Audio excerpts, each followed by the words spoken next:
Okay, folks, wanted to give you a quick tour of the boom room. It'll be a pretty quick tour because it's not that big of a room, but it is the boom room from North Spore.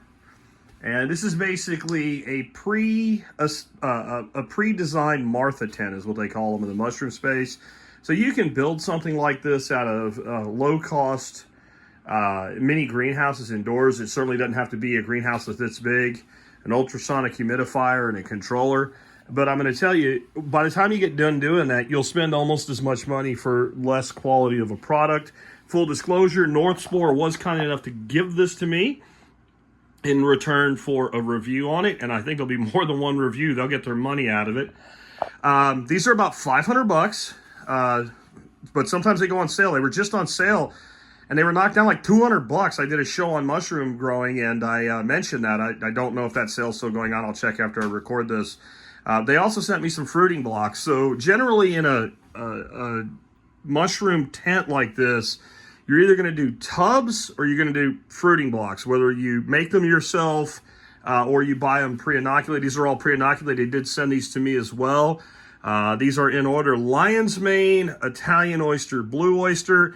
I've got some other blocks I've been doing in like little bag tents and stuff in my office. I'll put them down on the bottom to make sure that I keep them separate. I got a whole bunch of stuff ordered coming in for more fruiting blocks. And, you know, I work with two mushroom companies. I work with North Spore and I work with Mushroom Mountain. So, you know, I'm going to spread my love around, and I've got some blocks coming in from Mushroom Mountain. But both of them are excellent suppliers, really passionate about what they do. But this video is for North Spore, so let's stick with that for now. The humidifier is awesome. It holds, I think it was either 4 or 5 gallons of freaking water I put in it. I was surprised at how much it holds, so it should last quite a while.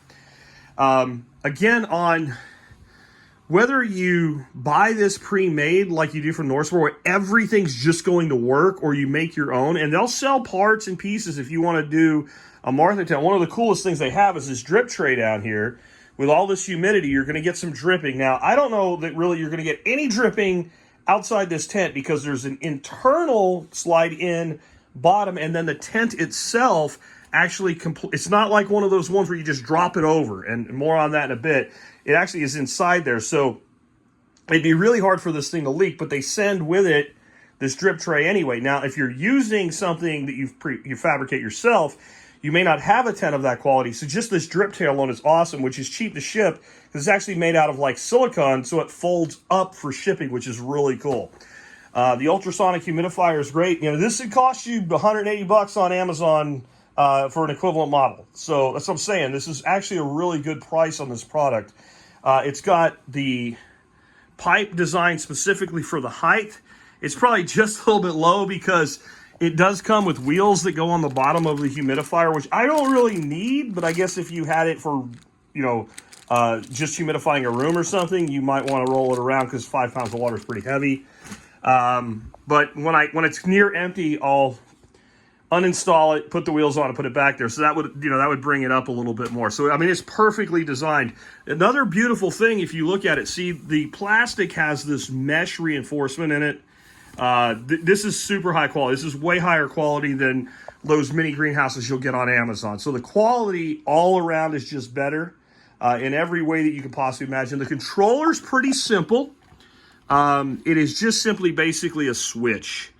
So this switch has a wire that goes in through, and I'll get to these sleeves in a second. Again, this is why you might want to actually buy this instead of try to make your own. You got the wire coming down here and hanging somewhere toward the middle and not sitting on anything, so it's suspended. That's your humidity sensor. This unit is super easy to set. You do a long push of the up button, and that'll set your up range, and you do a long push of the down button, and then you can set your down range. And so it'll blink. I don't want to change it, but when you get up to the temp you want, you just stop, or the humidity you want, you just stop and do the other side. So I've got this set to go up to 85 and down to 80, which is probably a good place to be for most of what I'm going to be growing. Shiitakes like to be a little bit more humid. I'm not doing any shiitakes, at least not right now anyway.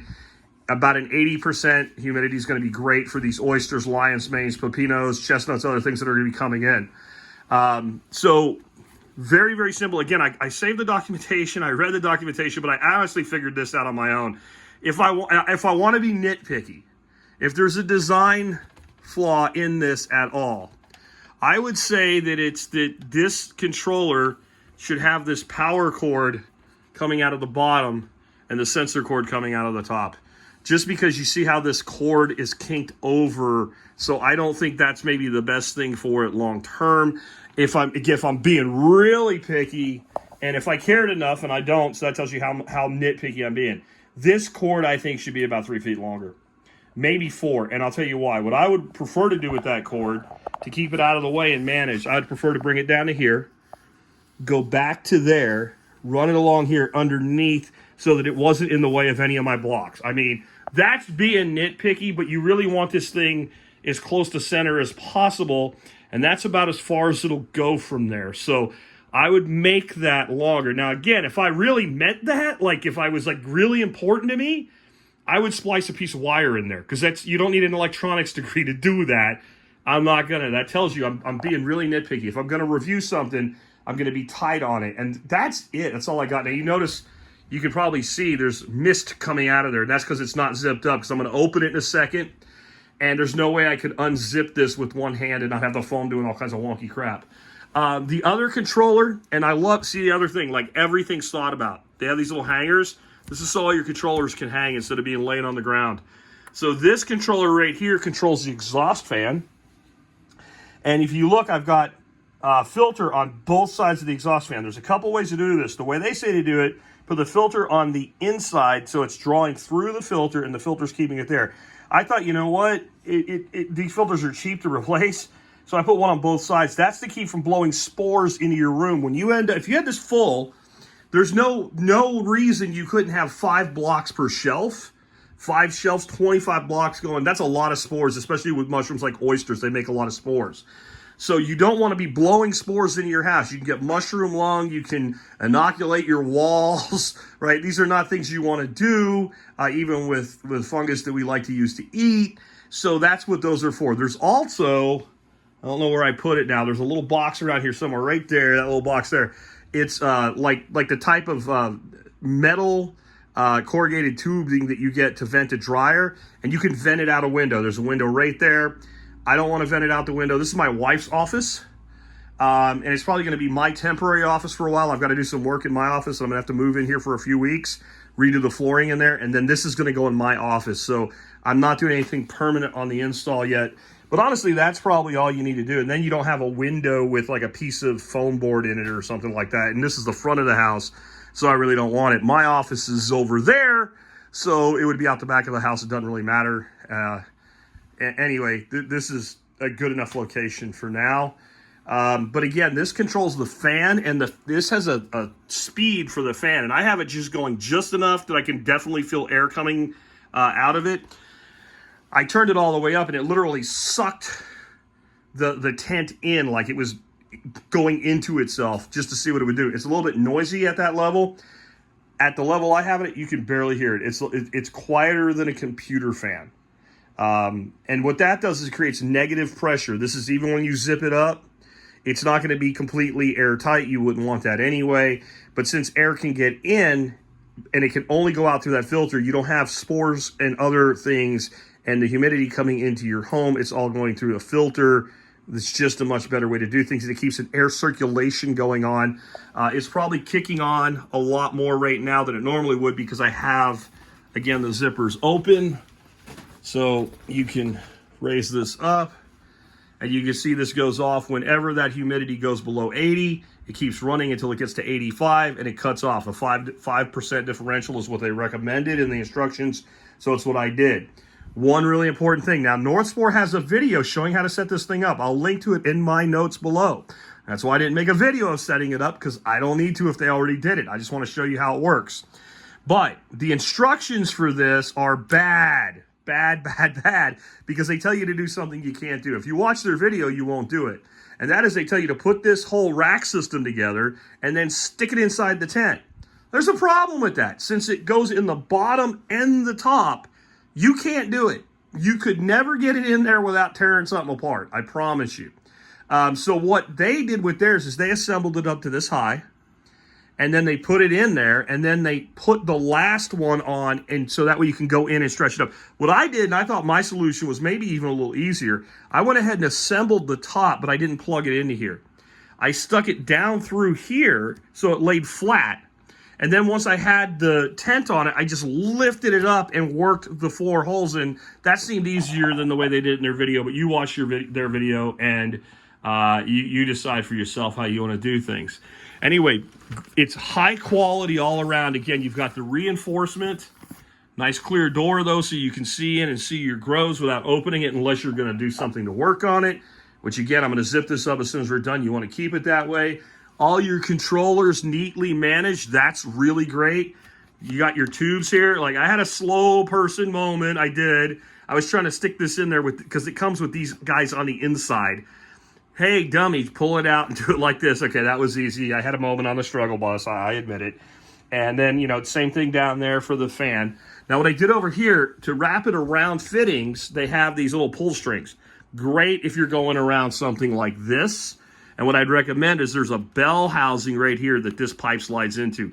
Come out past that bell. That way there's something for it to pull up against. Here, I just threw a zip tie on it. By the way, in here, all these little shelves, they don't send zip ties with it. I got zip ties on these as well because I haven't done the rest of them yet. It's kind of annoying that they move like that. That's something I do with all of these mini greenhouses. I use very similar systems for starting plants. So, you can do what you want with that information. You don't need to zip tie it, but to me, it's just not going to be moving around on you if you do that.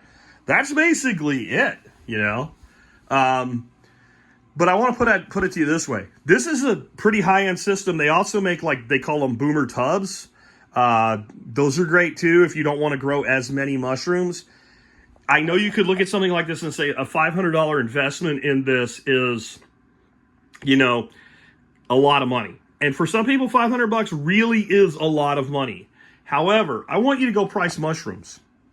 Go price mushrooms, and it's not going to take you long to grow $500 worth of mushrooms in here. So if you're the kind of person that would eat mushrooms in the first place, and I don't know why you would do this if you didn't, then this is going to pay for itself because since they sent me these fruiting blocks, I just popped them in here. But I've been making my own fruiting blocks for a while. I've been doing a lot of oyster mushroom, in my office, like I said, just under, plastic tent and whatever, and I've gotten mixed results. I know in here I'll get better results.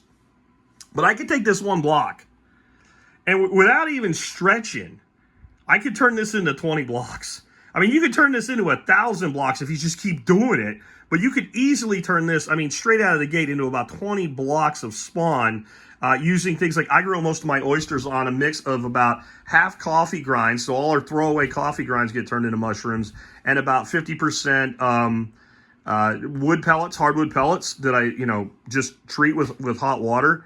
So, once you get going, and oyster mushrooms, I've been making the oyster mushroom spawn. Every time I harvest a cluster, I start a new culture using the stem of the cluster. I take the stem, and there's mycelium in the stem, and I'll put a little bit of coffee grinds in a jar on it, and I make a little half-pint jar full of spawn, and then I can make about 3 blocks out of that jar.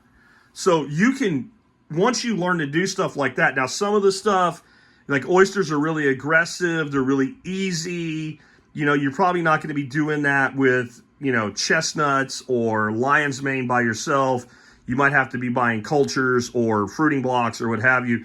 But I'm just saying, you can make a ton of mushroom value in this tent.